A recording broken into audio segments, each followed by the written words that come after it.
Hi guys, welcome to English live. तो आज हम लोग स्टार्ट करने जा रहे हैं क्लास 9 का इंग्लिश मोमेंट्स बुक से चैप्टर 2 जो कि है the adventures of Toto. Grandfather bought Toto from a tonga driver for the sum of 5 rupees. Grandfather ने 5 रुपए में एक टोंगा ड्राइवर से एक मंकी को खरीदा था जिसका नेम था Toto. The tonga driver used to keep the little red monkey tied to a feeding trough. And the monkey looked so out of place there that grandfather decided he would add the little fellow to his private zoo.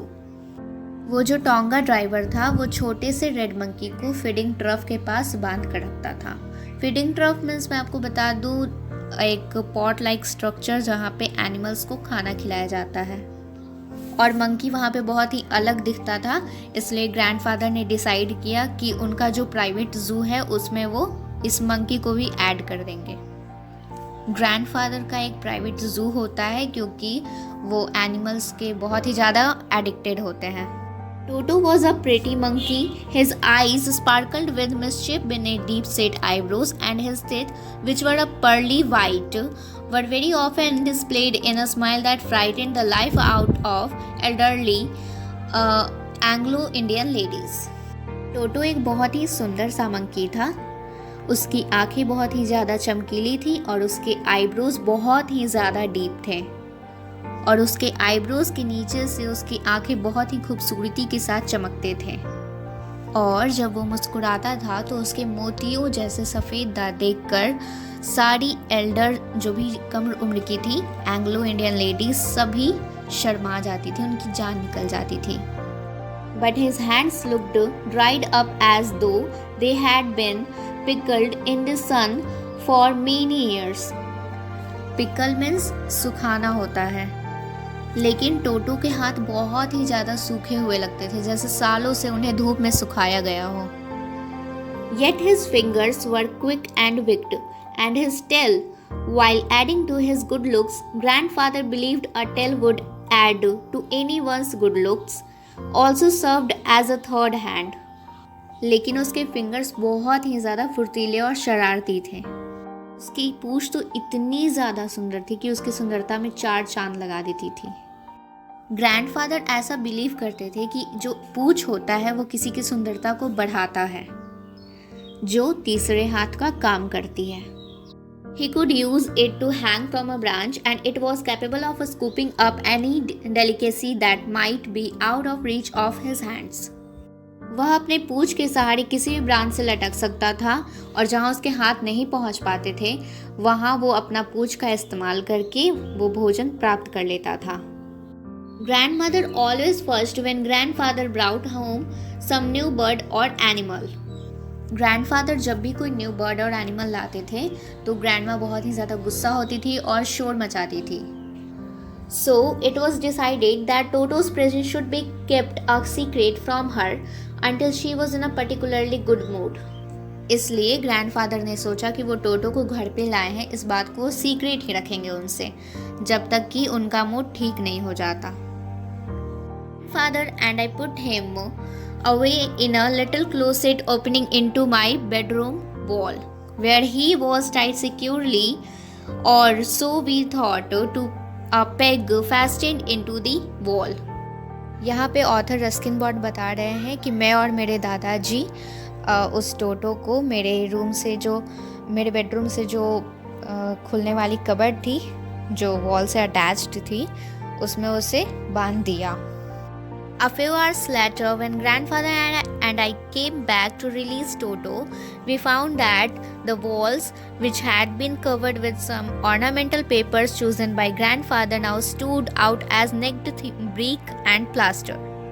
जब मैं और दादाजी घर पे उस टोटो को हटाने आए तो हमने देखा कि जिस खूंटी से टोटो लटका हुआ था वो उखड़ चुकी थी और जिस दीवार पे दादाजी ने अपने मनपसंद पेपर्स लगाए थे वो भी उखड़ी हुई थी और सिर्फ ब्रिक एंड प्लास्टर का दीवार दिख रहा था वहाँ पे। The peg in the wall had been wrenched from its socket and my school blazer which had been hanging there was in shreds. जो वॉल में पेग लगे हुए थे वो पूरी तरह से ख़राब हो चुके थे और जो मेरा स्कूल ब्लेज़र वहाँ पे लटका हुआ था उसके पूरी तरह से चिथड़े उड़ चुके थे। I wondered what grandmother would say, but grandfather didn't worry. He seemed pleased with Toto's performance. Ruskin bond बोलते हैं कि मैं बिल्कुल अमेज्ड हो गया कि दादी को जब ये सारा कुछ पता चलेगा तो वो क्या कहेंगी। लेकिन जो मेरे ग्रैंडफादर हैं वो बिल्कुल भी नहीं घबराए, उल्टा वो खुश हो रहे थे उनके परफॉर्मेंस से। He is clever, said grandfather. Given time, I'm sure he could have tied the torn pieces of your blazer into a rope and made his escape from the window. दादाजी बोलते हैं वह क्लेवर है, चतुर है। अगर उसे समय मिलता तो वो पक्का तुम्हारे ब्लेजर के चिथड़े को बांधकर विंडो से बाहर भाग जाता। His presence in the house is still a secret. Toto was now transferred to a big cage in the servants' quarters where a number of grandfathers' pet live very sociably together. A tortoise, a pair of rabbits, a tame squirrel and for a while my pet goat. अब भी टोटो का presence एक secret था। अब टोटो को servants के room में एक बड़े पिंजरे में ले जाया गया जहां दादाजी के बहुत सारे पेट्स रहते थे, जैसे कि टॉर्टवाइज और 2 रैबिट्स रहते थे, एक स्क्वायरल रहता था और कुछ देर तक उनका गोट भी रहता था। But the monkey would not allow any of his companions to sleep at night, so grandfather, who had to leave Dehradun next day to collect his pension in Saharanpur, decided to take him along. लेकिन रात बीत गई, टोटो ने अपने किसी भी साथी को सोने नहीं दिया। ग्रैंडफादर को अगले ही दिन देहरादून को छोड़कर सहारनपुर जाना था अपना पेंशन लेने के लिए, इसलिए उन्होंने सोचा कि वो टोटो को अपने साथ ले जाएंगे। Unfortunately, I could not accompany grandfather on that trip, but he told me about it afterwards. A big black canvas kit bag was provided for Toto.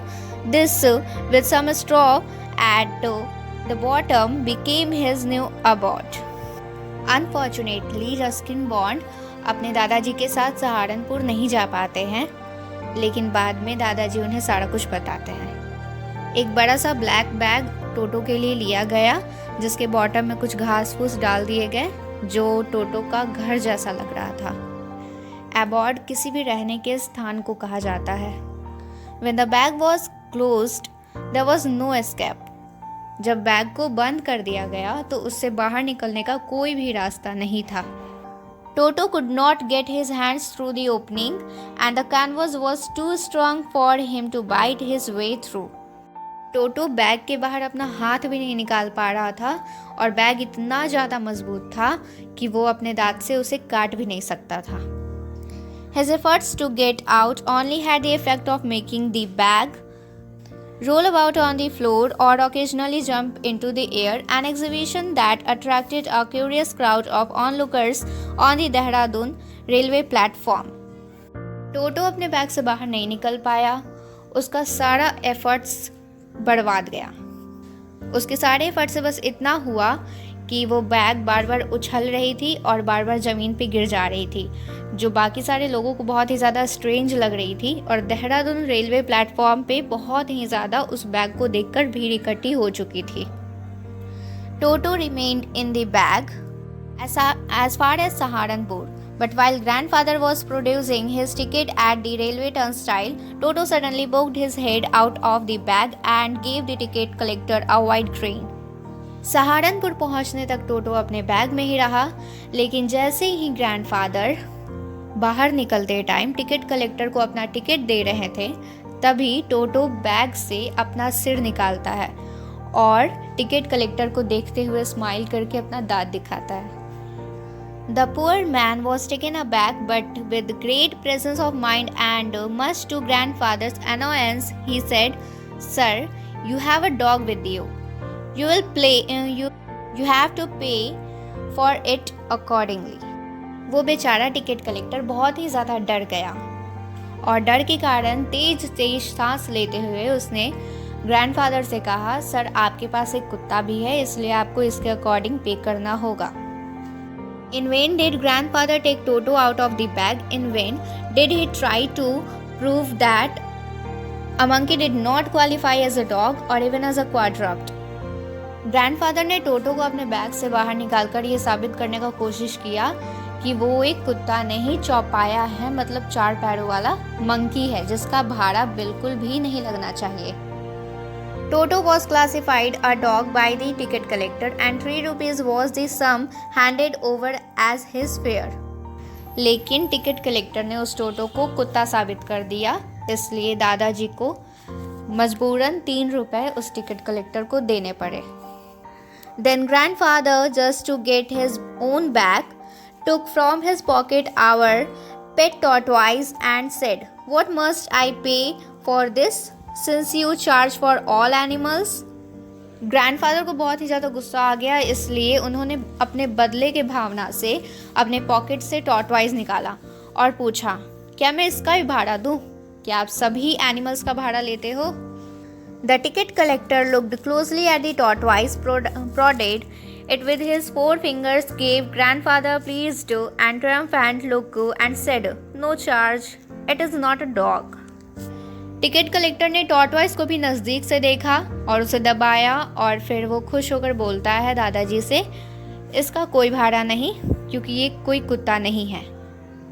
When Toto was finally accepted by grandmother, he was given a comfortable home in the stable where he had for companion the family donkey, Nana. At last, जब grandmother को सब कुछ पता चल गया और उन्होंने उस टोटो को एक्सेप्ट कर लिया, तो उसे एक कंफर्टेबल रूम दिया गया। वहाँ उसके पहले वाले जो कंपेनियन थे, साथी थे, तो उसमें से एक डोंकी को रखा गया जिसका नाम था नाना। On Toto's first night in his stable, grandfather paid him a visit to see if he was comfortable. उस स्टेबल में पहली रात को दादाजी देखने जाते हैं कि टोटो अच्छे से है या नहीं। To surprise, he found Nana without apparent cause pulling at her halter and trying to keep her head as far as possible from a bundle of hay. Grandfather ये सब कुछ देखकर अमेज्ड हो गए क्योंकि उन्होंने देखा कि पता नहीं क्यों नाना अपने आप को, वो बहुत ही ज़्यादा वहाँ पे घास फूस थे, तो उससे अपने आप को दूर ले जाने का कोशिश कर रहा था और अपने रस्सी को जोर जोर से खींच रहा था। Grandfather gave Nana a slap across her haunches and she jerked back, dragging Toto with her. He had fastened on to her long ears with his sharp little teeth. Toto and Nana never became friends. Grandfather ने नाना के bag पे एक थप्पड़ दिया और नाना झटके के साथ पीछे खींचा चला आता है, साथ में टोटो भी उसके साथ खींचा चला आता है। ग्रैंडफादर ये देखते हैं कि टोटो उसके लंबे कानों से चिपका हुआ था और अपने शार्प दांत जो थे उसके, वो उसके कान में गड़ाया हुआ था। नाना एंड टोटो कभी भी फ्रेंड्स नहीं बन पाते हैं। A great treat for Toto during cold winter evenings was the large bowl of warm water given him by grandmother for his bath. सर्दी की शामों में तो उसकी बहुत ही ज़्यादा खातिरदारी होती थी।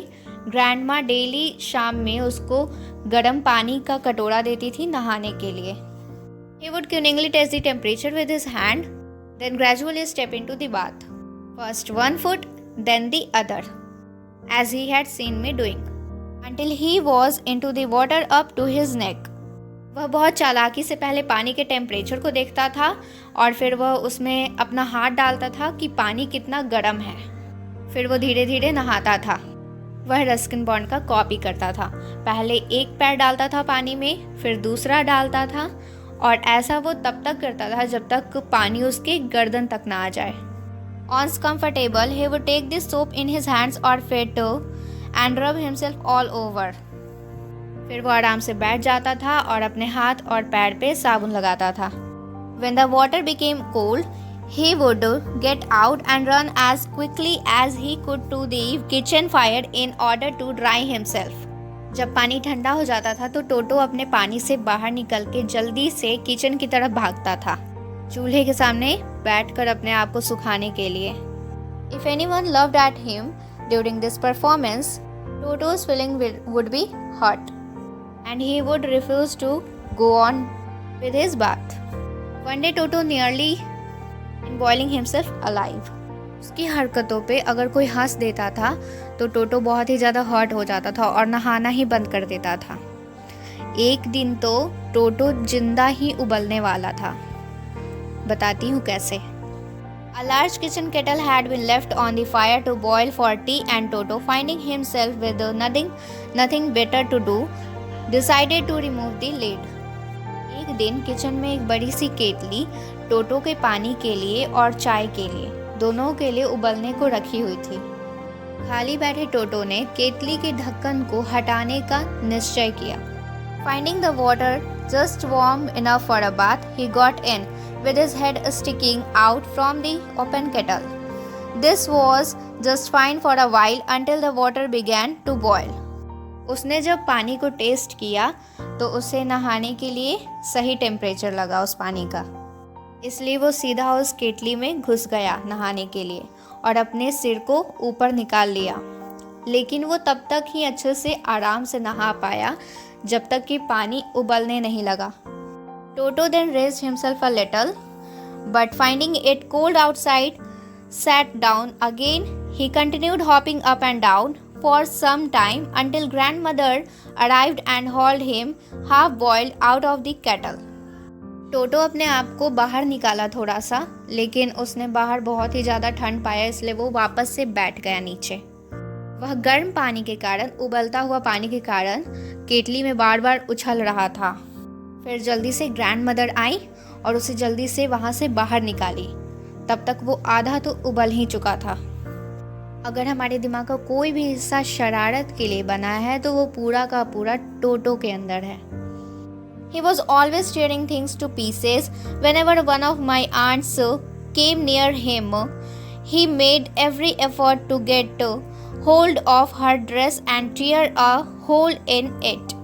टोटो हमेशा हर चीज़ को फाड़ फाड़ कर अलग करते रहता था। जब भी मेरी आंट उसके नज़दीक जाती थी तो वह उनके कपड़े पकड़ के उसमें होल करने का पूरा कोशिश करता था। ऐसा रस्किन बॉन्ड बोलते हैं। One day at lunch time, a large dish of pulao stood in the center of the dining table. We entered the room to find Toto stuffing himself with rice. एक दिन तो lunch time में हद हो गई। Dining table पे एक बड़ा सा प्लेट पुलाव का रखा हुआ था।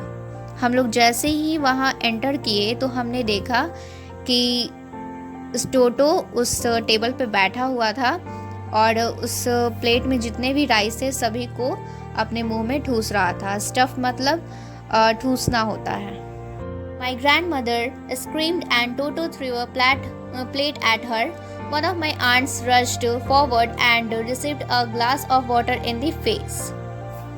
ये सब देखकर दादी ने उस पे चिल्लाया और टोटो ने दादी पे वो प्लेट फेंक दिया। फिर मेरी एक आंट आगे बढ़ी तो उस टोटो ने उन पे ग्लास फेंक दिया। When grandfather arrived, Toto picked up the dish of pulao and made his exit through a window. जब दादाजी वहाँ पहुँचे तो टोटो वो पुलाव का जो प्लेट था उसे लेकर खिड़की से बाहर भाग गया। We found him in the branches of the jackfruit tree, the dish still in his arms.